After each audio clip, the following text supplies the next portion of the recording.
Hey, what's up, everybody, and welcome back to That Triathlon Show, the podcast presented by scientifictriathlon.com.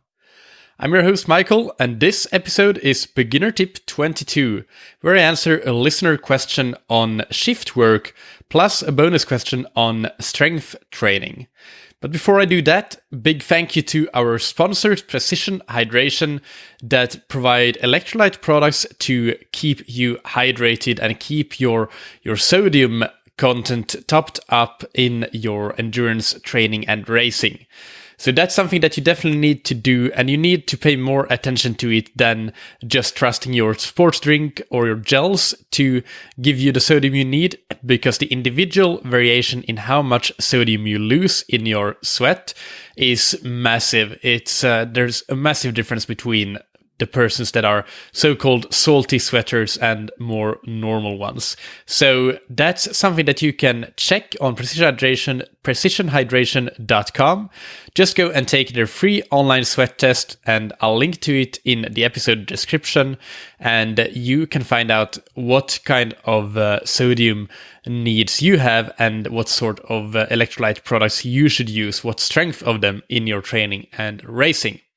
So again, that's precisionhydration.com, and you can get your first box for free when you use the discount code ThatTriathlonShow, all one word, all caps, at checkout. Alright, so this question comes from Jordan, who writes, I work shifts with a constant 4-week rotation of 12-hour days and nights, and whilst I get plenty of time off, my training seems to be all over the place. My problem is that I never know how I'm going to feel from one day to the next. For instance, I can get up from nights on week 3 and feel really strong, having a great session. The same day, 4 weeks later, I feel half dead. This makes planning very hard, and I tend to just go on how I feel as to what I'll do over the next couple of days. Sorry about that. I definitely don't struggle for motivation, and if anything, reading your last email, I tend to do far too many sessions at a hard pace. So let's tackle that part first and get into his strength training question later. So I Googled this sort of shift schedule rotational shift work, because I didn't know how it works. So if I understand correctly, it's 2 day shifts followed by 2 days off, then 3 day shifts, then 2 days off, then 2 day shifts and 3 days off, then 2 night shifts, 2 days off, three more night shifts, 2 days off, and 2 night shifts and 3 days off. And on average, the weekly hours is 42. So that gives you some context. And Jordan, here's the thing. You write that you never know how you're going to feel from one day to the next. And that may be true, but I think that it should be possible to establish some general patterns for when you are most likely to feel good and not so good. Of course, you can never be sure, but you want to be able to deal with likelihood and probabilities here. So you want to have an 80% chance of feeling good on a certain day and schedule a hard session, a key quality session for that day. And then another day you may know that you probably will not feel good. And if you do, then it's a good surprise, but you don't count on it. So you schedule a rest day or something easy on that day. That's the basic premise of what I will suggest that you do here.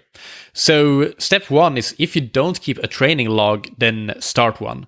And you can keep training the way you have been for a while already as you start logging your training, but make sure just that every day you write down how you feel each day. And then after one of these rotations or 2 of these rotations, go back and start looking for trends, whether it's days or nights or days off in terms of your shift work, that tend to have you feel the best and the worst in your training. So you will need to associate certain patterns in your work with patterns in your training. And you should have a fairly consistent training plan, I think, for this baseline period where you gather data and want to find these patterns. And you also need to stop doing what you write there of doing most of your sessions too hard, because otherwise it doesn't really matter if you're on shift work or not. It will be difficult to get into a good consistent routine anyway. So next, when you have done this, you have found some patterns that you think are likely to be true for you, then you should start to plan your training. You can't just go off feel. That's a recipe for not really progressing. Even if I realize that shift work, I know this because I coach athletes that have shift work, and it is more challenging than a regular schedule, but it is absolutely possible 100% to plan training anyway. So carefully consider these patterns that you've found, how you will feel based on both the training and the work that you've done. So not just one or the other. So for example, you may find that usually you feel great, so you can do like a hard workout after your first night shift. But it's only after the first night shift, and then usually the next couple of days, the combination of a night shift plus a hard workout has you feeling very tired and fatigued. So maybe that's where you schedule a rest day and just an easy recovery session or something like that. These are the kinds of planning decisions you need to start making. And it's not easy and it takes time, but this is what you have to do to make your training effective. So that's about it for the planning.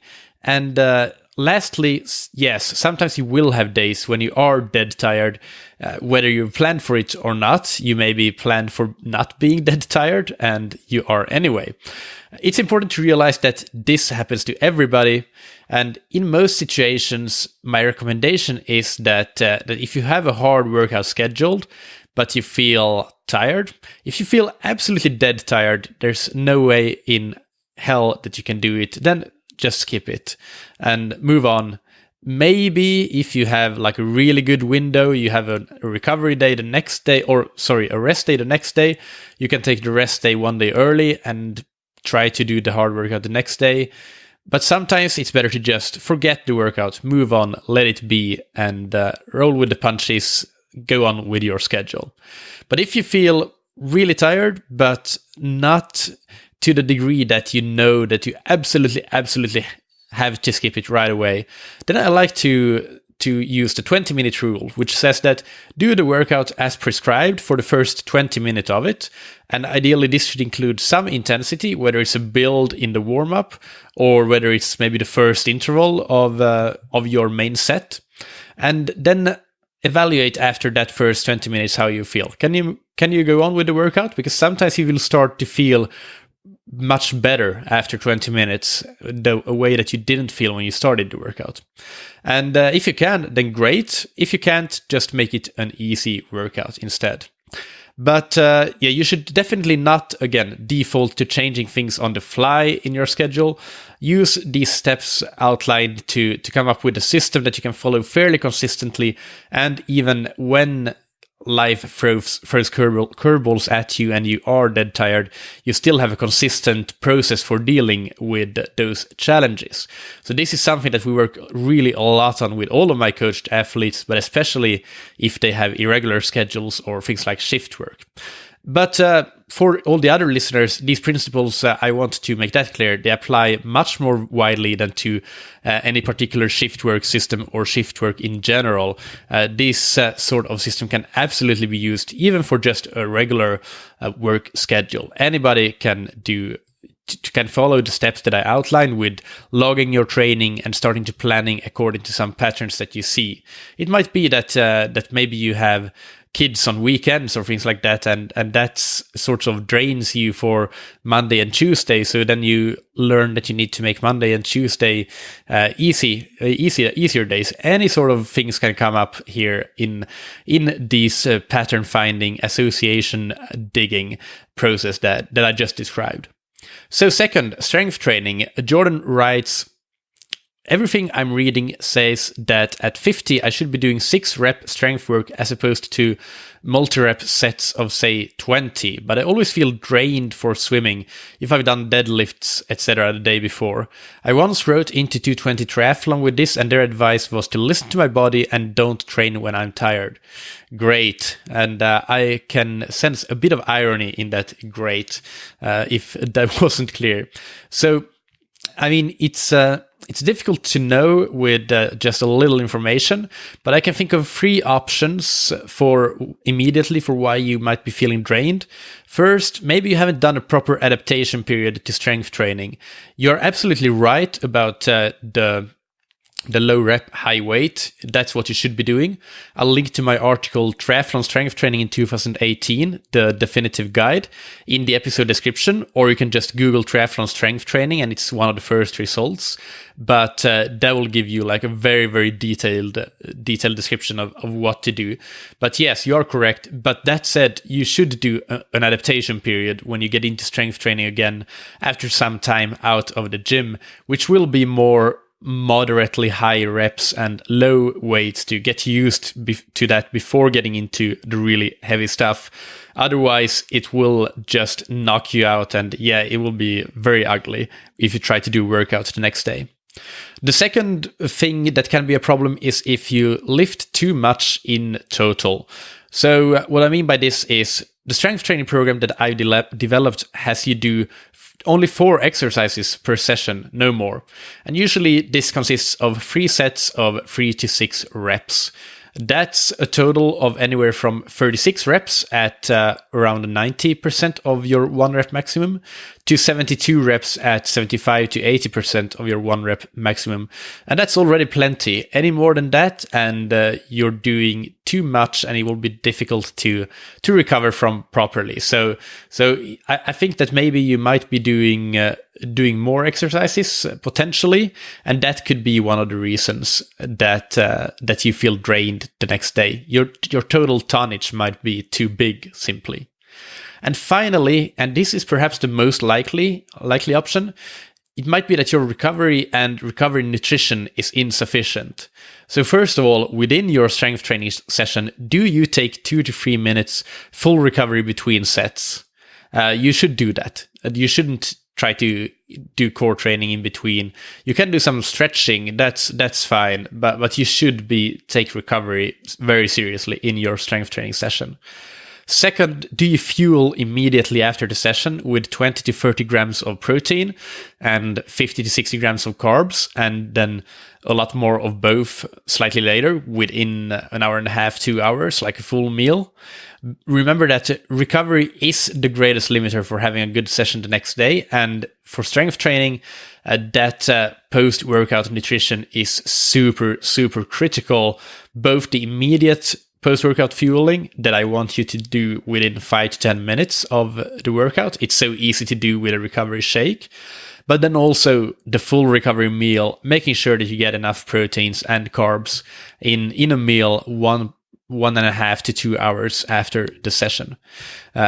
Probably just like yourself, I do not agree with 220 here either. You should not just accept to not train when you're tired. First of all, triathletes need to sometimes train when they're tired. That's not a thing that you should expect to always feel great when you're training. That's completely backwards. But second of all, I think that this feeling of being really drained and completely unable to have a good session after a gym workout, you can and will find a solution, but it requires some digging. And I think that the best, most likely points to start is one of the 3 things that I outlined here: a proper adaptation period of your strength training program, and not lifting too much, not having too many exercises, and finally the recovery between sets and recovery nutrition in particular. So I hope that you all enjoyed this beginner tip. I've linked to the related episodes and articles. I will also link to the strength training podcast episode that I did, the Triathlete's Strength Training Formula, in episode 81. They are all linked in the episode description in your podcast app, so you can click through there and have a look at them. If you want to make your training even more effective by using a training plan that helps you by guiding you in setting your own individual pace or heart rate targets, check out my website, scientifictriathlon.com, where I have training plans that help you do just that so that you can train to your individual needs. Finally, thank you so much to Precision Hydration for sponsoring this episode. You can find them on precisionhydration.com, and to get your first box of electrolyte product for free, you can use the promo code ThatTriathlonShow, all one word, all caps, at checkout. Thank you, as always, for listening. Keep training smart and keep loving triathlon.